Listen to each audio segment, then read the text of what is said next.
বন্ধুরা, digital working and fun সাইটে আপনাদের সকলকে স্বাগতম জানাচ্ছি। আজ আমরা মাইক্রোসফট ওয়ার্ডের ইনসার্ট মেনুর টেবিল নিয়ে আলোচনা করব। তো টেবিলের কাজ করতে গেলে আমাদের প্রথমে যে কাজটা করতে হবে সেটা আমাদের পেজ মার্জিন যদি থাকে তাহলে পেজ মার্জিনটা তুলে দিতে হবে, তাহলে আমরা সুন্দর করে টেবিলের কাজটা করতে পারবো। তো পেজ মার্জিন তোলার জন্য আমাদের যে ফাইল মেনুতে যে অপশনে গিয়ে অ্যাডভান্সের নিচের দিকে আসলে আমরা দেখতে পারবো শো অ্যান্ড টেক্সট বর্ডার। এই যে এখানে টিক আছে, এটা উঠিয়ে দিয়ে ওকে চলে গেল।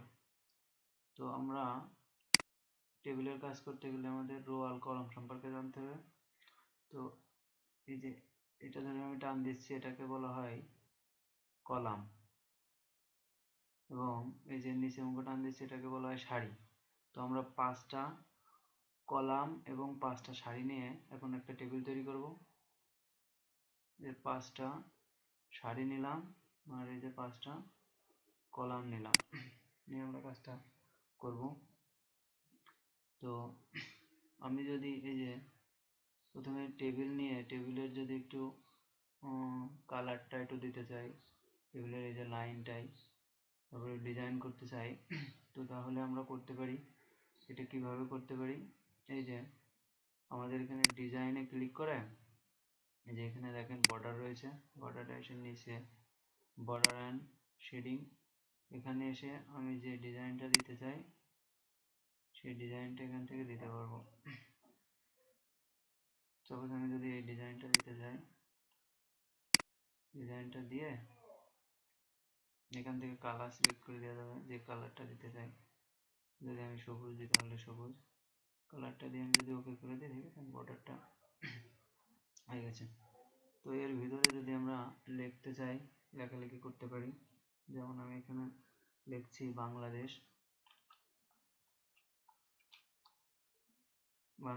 তারপরে আমি যদি পরের কলাম বা পরের সারিতে লিখতে চাই তাহলে আমি অ্যারে কি দিয়ে সেখানে নিয়ে যেতে পারি।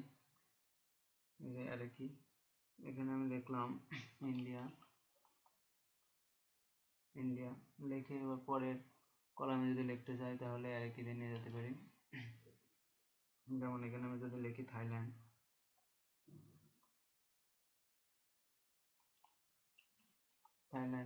এভাবে নিয়ে যেতে পারি। আবার অ্যারে কি বাদেও আপনি মাউস দিয়ে নিয়ে যেতে পারেন। যেমন আমি যদি এখানে লিখি তাহলে এখানে ক্লিক দিলেও লেখা হবে। যেমন এখানে যদি আমি লিখি জাপান, এটা লেখা হবে। ঠিক একইভাবে আপনি যদি এখানে লিখতে চান তাহলে লেখা হবে।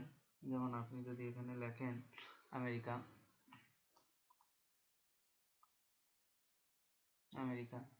আবার এখানে যদি আমি লিখি সুইজারল্যান্ড,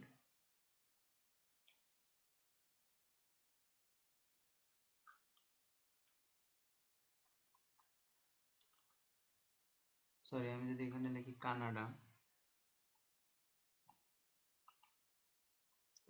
এভাবে আমি এখানে এভাবে লিখতে পারি। তো আমি এগুলো লেখার পরে এটাকে বলা হয় মুভ টুল। এই মুভ টুল দিয়ে আপনি যে কোনো জায়গায় এটা সরিয়ে নিয়ে যেতে পারবেন, জাস্ট টোটাল সিলেক্ট করে যেখানে আপনার প্রয়োজন মতো নিয়ে যেতে পারবেন। এবং এখানে আসলে আমি এটাকে ছোট বড় করতে পারি, যতটুকু দরকার আমি ততটুকু নিয়ে ছোট বড় করতে পারি এভাবে। এবং দেখা যাচ্ছে যে আমার এই দুইটা কলাম লাগবে না, তাহলে সেই ক্ষেত্রে আমরা এখান থেকে কাজ করতে পারি। এই যে ডিজাইনের ভিতরে এসে ইরেজার টুল আছে, ইরেজার টুল দিয়ে মুছে দিতে পারি। এই যে এক এক করে যতটুকু দরকার করলে এই যে মুছে যাবে,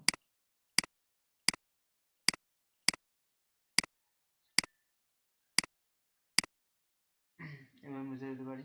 এবং প্রয়োজন মতো আমরা কি করতে পারি, আরো টেবিল ড্র করতে পারি, আঁকতে পারি ডিজাইনের ভিতরে। যে আপনার ড্রয়ার টেবিলে ক্লিক করলে এই যে প্রয়োজন মতো এখান থেকে আপনি টেবিল বানায় নিতে পারবেন,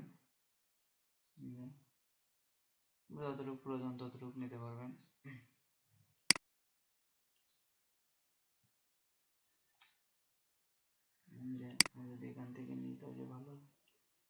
প্রয়োজনে যতটুকু প্রয়োজন আমি ততটুকু এখান থেকে নিতে পারবো,